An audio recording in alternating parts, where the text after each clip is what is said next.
L'histoire terrifiante et extraordinaire du roi Pharaon. Un souverain qui s'écria « Ô Bani Israël, je suis votre plus grand créateur, vous devez m'adorer uniquement. » Un monarque dont le corps est resté miraculeusement intact pendant 3000 ans. Il pouvait dévorer un jeune chameau en une seule journée sans jamais tomber malade. Mais sa force démesurée finit par l'empoisonner de l'intérieur. Le dirigeant le plus impitoyable de l'Égypte antique, un roi qui osa défier Allah et son prophète Moussa, le souverain maudit anéanti par la volonté divine, le plus grand criminel de l'enfer, Pharaon. Une fois de plus, nous vous présentons une histoire bouleversante. N'oubliez pas de vous abonner à la chaîne et d'aimer la vidéo pour nous soutenir. Vous pouvez suggérer n'importe quelles histoires que nous pourrions transformer en vidéo pour la chaîne. Si vous êtes prêts, commençons sans plus attendre. Pharaon est mentionné 74 fois dans le Coran, principalement en relation avec l'oppression et l'arrogance. Il gouvernait l'ensemble du territoire grâce à ses serviteurs loyaux et dévoués. Au fil des jours, parallèlement à la puissance croissante de Misr, il renforça considérablement son règne. Avec cette autorité incroyable, il imposait chaque décision au peuple sans rencontrer la moindre résistance, alimentant davantage son orgueil démesuré. Selon les coutumes de cette époque, Pharaon était considéré comme une divinité et l'adoration dans tous les temples lui était destinée. Il commença lui-même à croire en cette imposture. Il se considérait comme un dieu digne d'être adoré et croyait être le créateur de toutes choses. Inconscient de ce qu'il attendait, il poursuivait sa vie en opprimant les gens et en s'adonnant aux plaisirs terrestres. Mais il y avait une chose qu'il avait oubliée. Le jugement d'Allah était proche, un jugement qui servirait de leçon pour toute l'humanité. Examinons le territoire de Misr, où cet événement historique, une leçon pour tous les temps, eut lieu. Le fleuve Nil constituait l'une des artères vitales du royaume. Situé à Misr, le Nil compte parmi les plus grands fleuves du monde. Il est réputé pour ne presque jamais se tarir, même en été, et pour son immense longueur. Le fleuve enrichissait le sol en minéraux, le rendant fertile, apportant l'eau aux terres désertiques arides. Le Nil transforma la région en un territoire abondant en culture. Misr prospéra et continua à se développer. Avec l'élevage de bétail et le commerce maritime, le royaume élargit encore davantage sa richesse économique. Pendant que Pharaon vivait dans son palais somptueux, le peuple, particulièrement les esclaves, travaillait sans relâche pour maintenir ce système en place.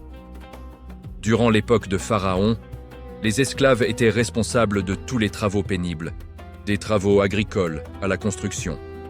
À un moment donné, Youssouf alayhi salam avait servi comme vizir à Misr et avait introduit la croyance en le Tawhid, l'unicité d'Allah.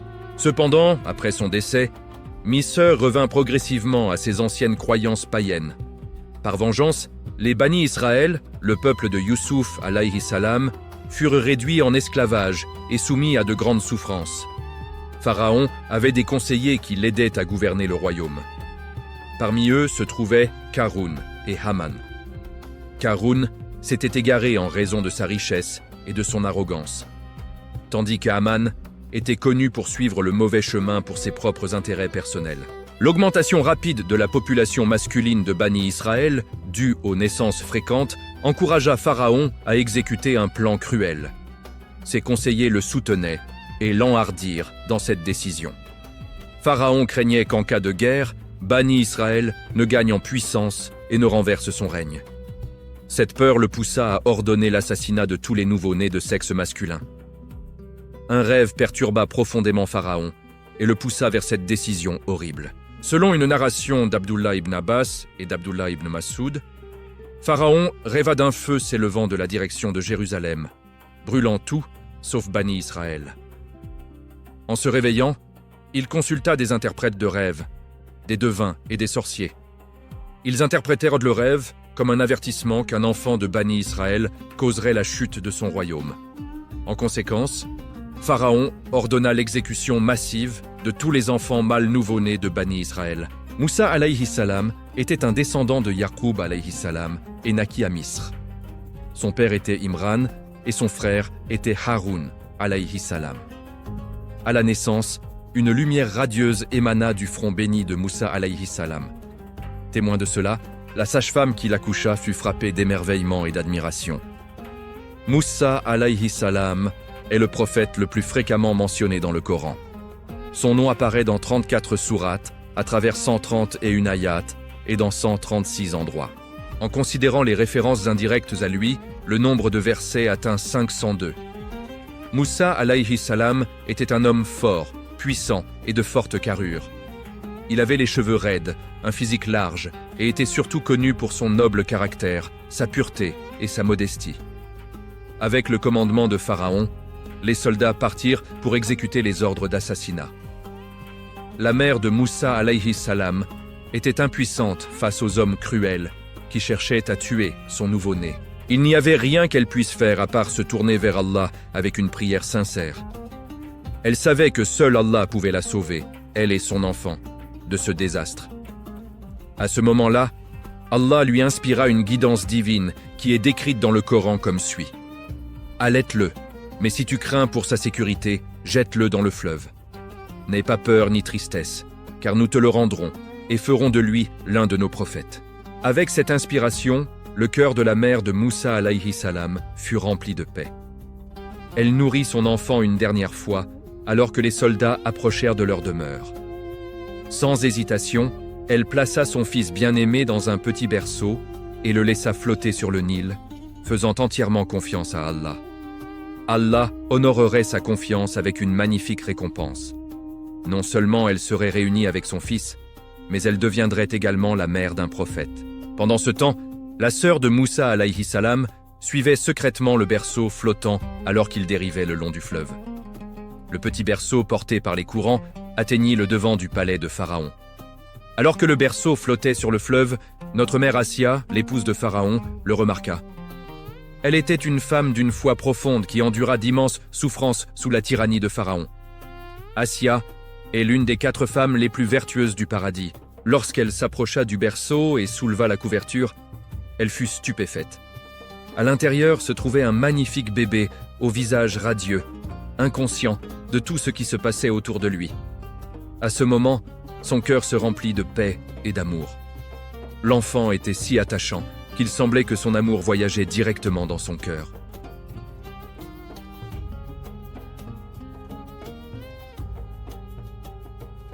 Elle lui dit qu'elle aimait cet enfant et lui demanda de ne pas lui faire de mal. Ce moment est décrit dans le Coran comme suit. L'épouse de Pharaon dit « Il sera un réconfort pour mes yeux et les tiens. Ne le tue pas.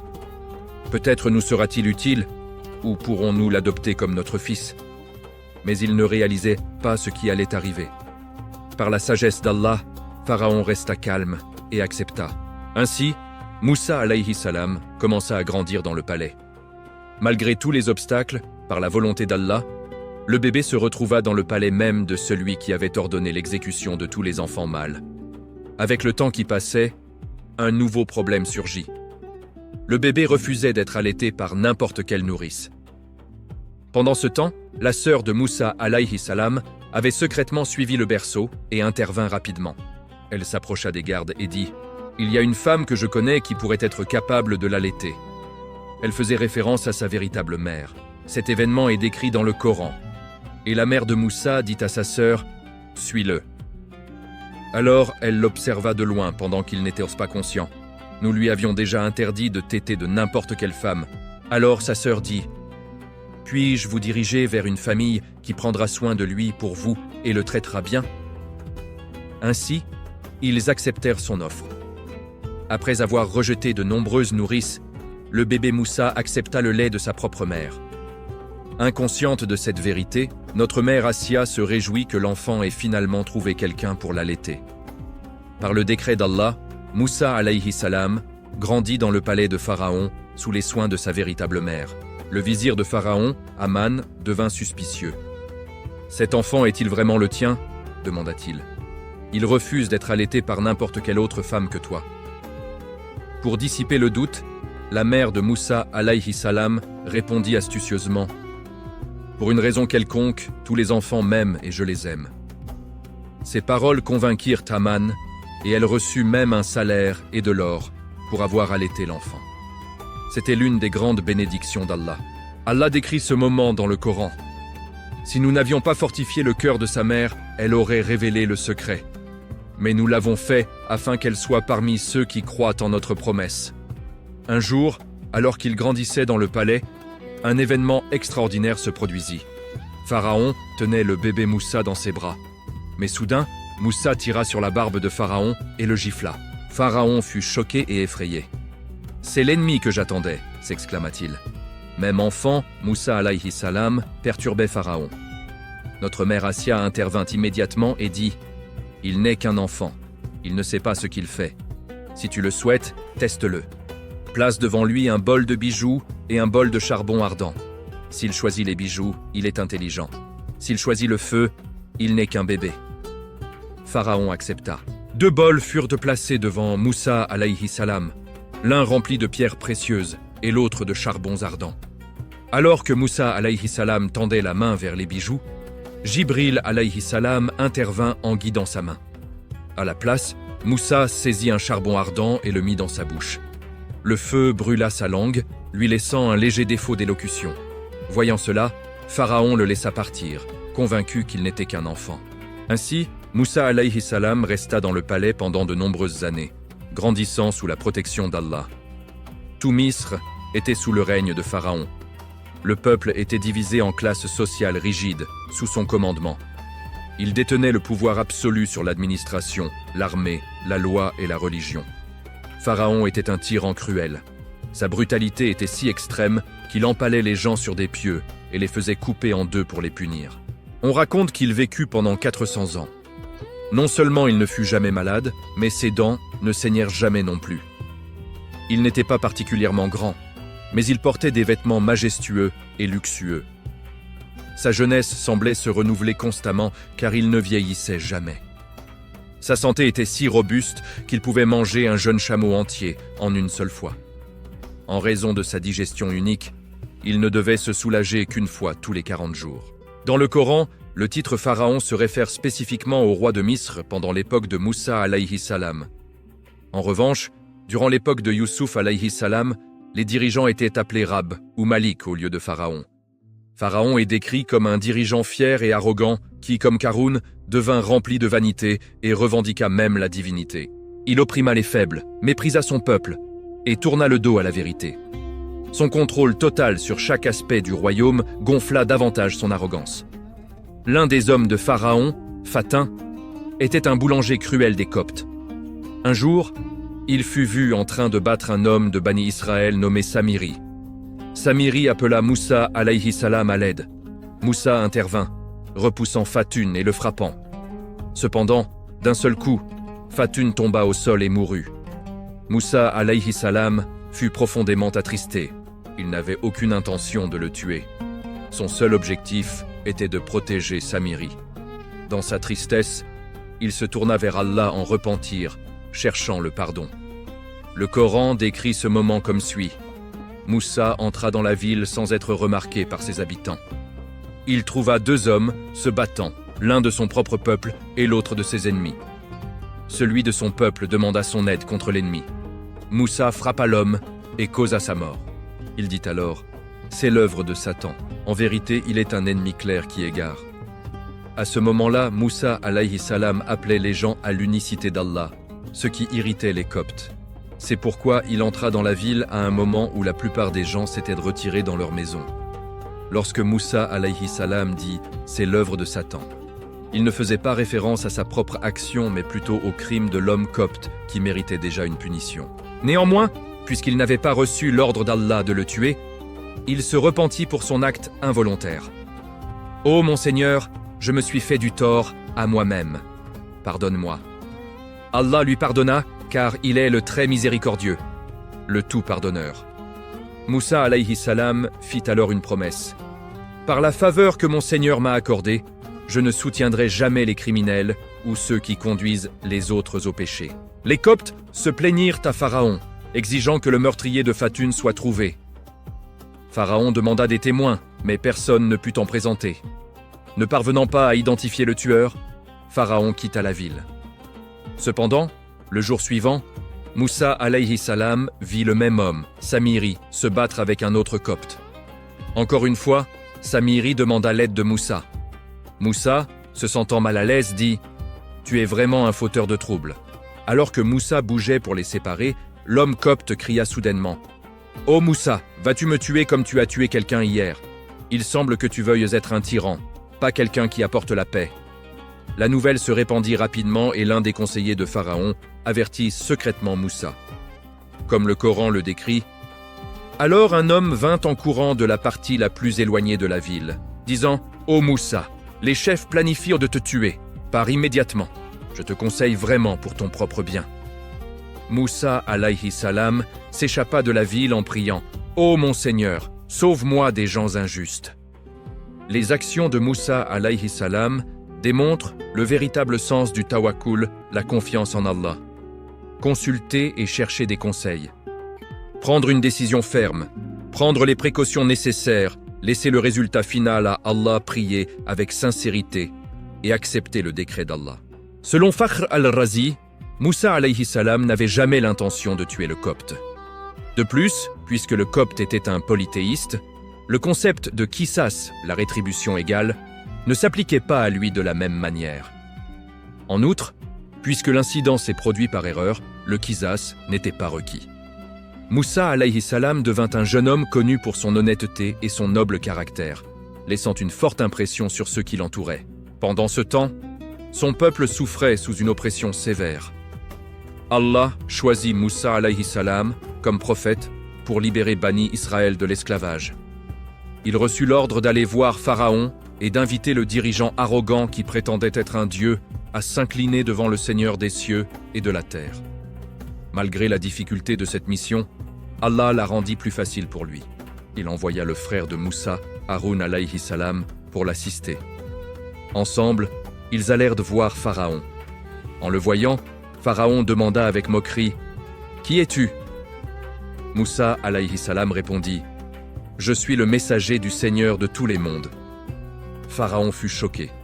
Au lieu d'écouter, il rappela à Moussa les faveurs qu'il avait faites pour lui dans le passé, l'accusant avec colère. « Ne t'avons-nous pas élevé comme un enfant et pris soin de toi? N'as-tu pas vécu parmi nous pendant de nombreuses années?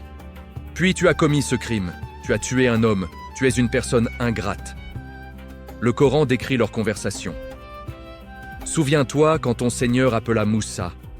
Va voir les injustes, le peuple de Pharaon. Ne cesseront-ils pas leur oppression ?» Moussa exprima ses craintes.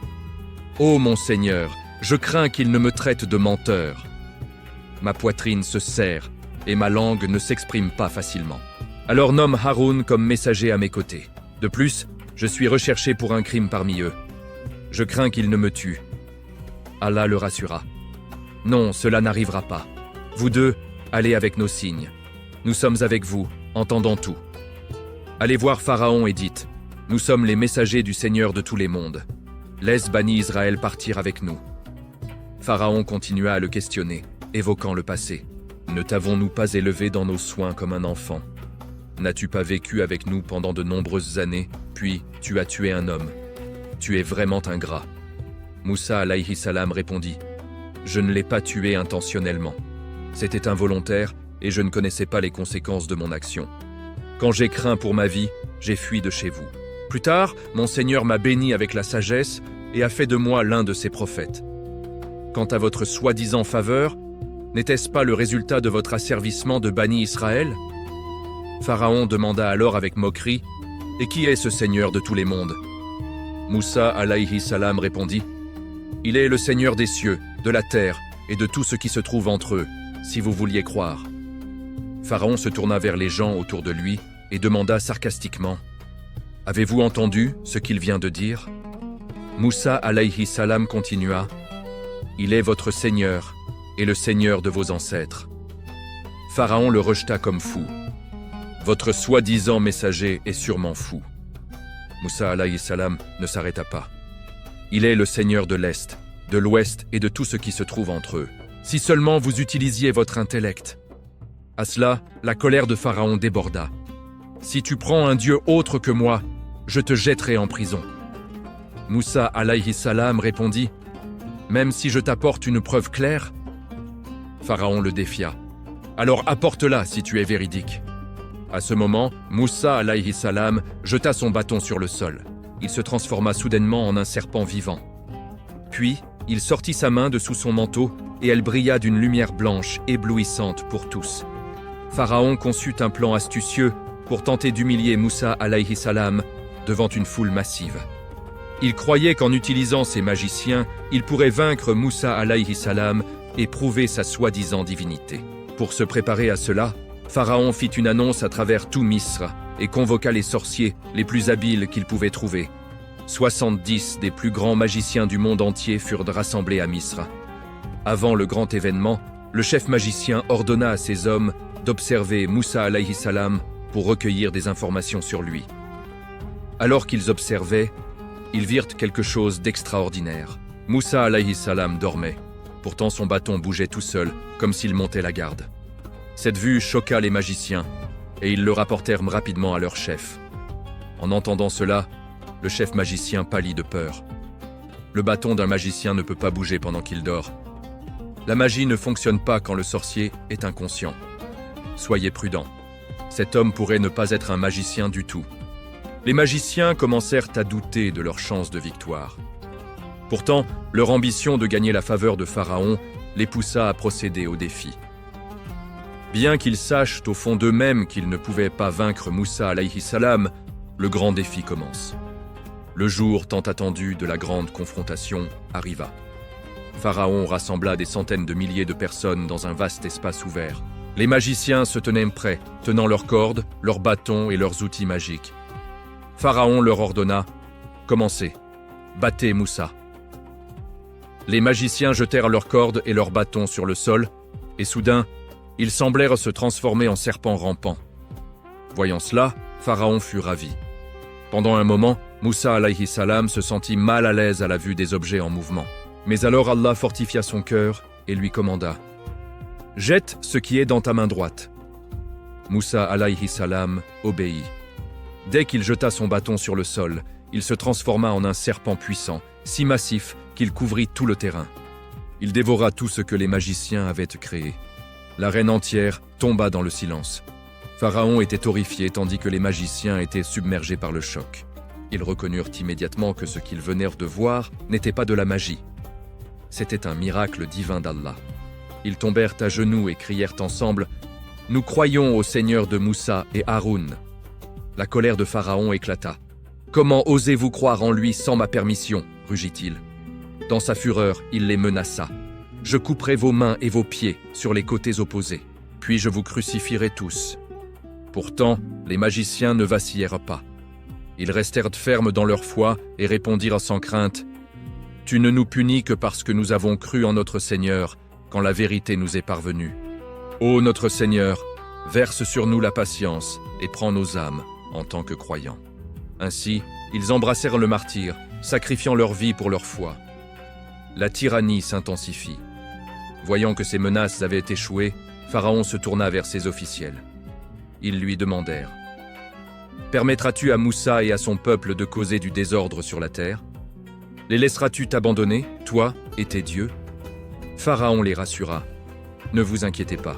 Nous tuerons tous leurs fils et garderons leurs filles en vie pour nous servir. Nous sommes bien plus forts qu'eux et nous les écraserons sous notre règne. » En entendant cela, Bani Israël se plaignit à Moussa alayhi salam. « Nous étions opprimés avant ta venue et nous sommes toujours torturés maintenant. » Moussa alayhi salam les réconforta. « Peut-être votre Seigneur détruira-t-il bientôt vos ennemis et fera de vous les dirigeants du territoire. Alors, il verra comment vous agissez. » Indépendamment de ce que Pharaon complotait, le décret d'Allah était certain. Même si la plupart de Bani Israël craignaient la cruauté de Pharaon, un petit groupe d'entre eux croyait sincèrement en Moussa alayhi salam.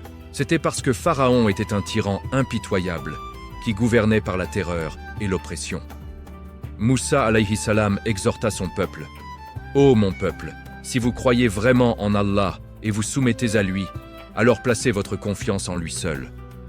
Ô notre Seigneur, ne nous laisse pas tomber sous l'oppression de ces mécréants, car ils nous mettraient alors à l'épreuve dans notre foi. Ô notre Seigneur, accorde-nous ta miséricorde et fais triompher notre cause par ta sagesse infinie. » Moussa alayhi salam, le cœur serré par la détresse de son peuple, leva les mains vers le ciel et implora Allah avec une ferveur inégalée. « Allah, le Tout-Puissant, lui révéla « Ô Moussa, ton peuple sera sauvé cette nuit même. Ordonne-leur de suivre tes pas sans crainte. Je vais ouvrir pour vous un chemin là où nul ne l'imagine. » Cette nuit-là, sous la lune pâle, Moussa rassembla Bani Israël. Les cœurs battaient que la chamade, les enfants pleuraient, les vieillards tremblaient. Pharaon, averti par ses espions, lança son armée à leur trousse. Chars dorés, cavaliers furieux, une marée de fer et de cruauté. Bani Israël atteignit la mer Rouge, immense et impassable. Derrière eux, le grondement des sabots, devant eux, les vagues rugissantes. Le peuple paniqua. « Ô Moussa, nous sommes perdus. Pharaon nous rattrape et la mer nous barre la route. » Moussa, ferme dans sa foi, répondit « Jamais, mon Seigneur est avec moi, il me guidera. » Allah ordonna à Moussa « Frappe la mer de ton bâton. » À peine le bâton toucha-t-il les eaux que celles-ci se fendirent en deux murailles hautes comme des montagnes, laissant un chemin sec au milieu, bordé d'eau figée, scintillante sous les étoiles. Bani Israël traversa, émerveillé, sentant sous ses pieds la terre ferme, là où régnait l'abîme. Pharaon, aveuglé par son orgueil, s'engagea à leur poursuite avec toute son armée. « Voyez, s'écria-t-il, même la mer m'obéit, je vais écraser ces esclaves rebelles. » Mais lorsque le dernier de Bani Israël eut atteint l'autre rive, Allah commanda à Moussa « Frappe à nouveau la mer. » Les eaux se refermèrent avec un fracas terrifiant. Les vagues engloutirent Pharaon, ses chars, ses soldats. Le tyran, sentant la mort l'enserrer, hurla enfin « Je crois maintenant au Dieu de Moussa, il n'y a de divinité que lui. » Mais il était trop tard. Allah dit « Maintenant tu crois, alors que tu as désobéi tant d'années et semé la corruption.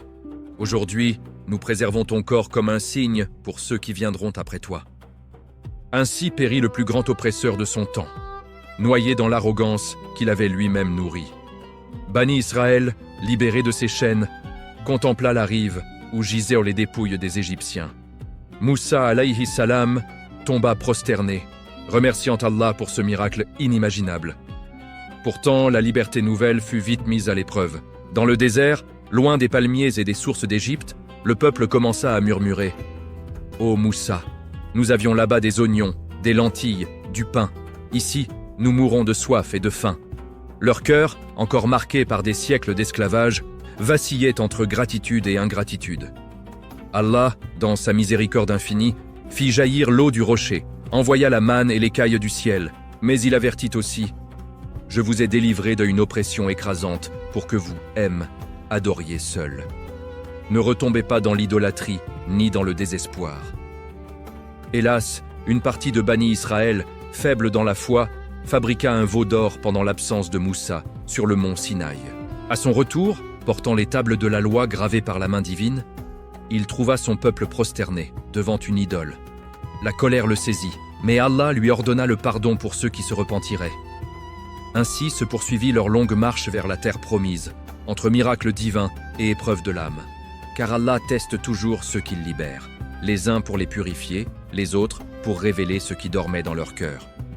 Et l'histoire de Moussa et de Pharaon reste, à travers les âges, un rappel éternel. Aucun tyran, si puissant soit-il, ne peut défier le décret d'Allah, et aucun peuple opprimé, s'il place sa confiance en lui, ne restera éternellement enchaîné.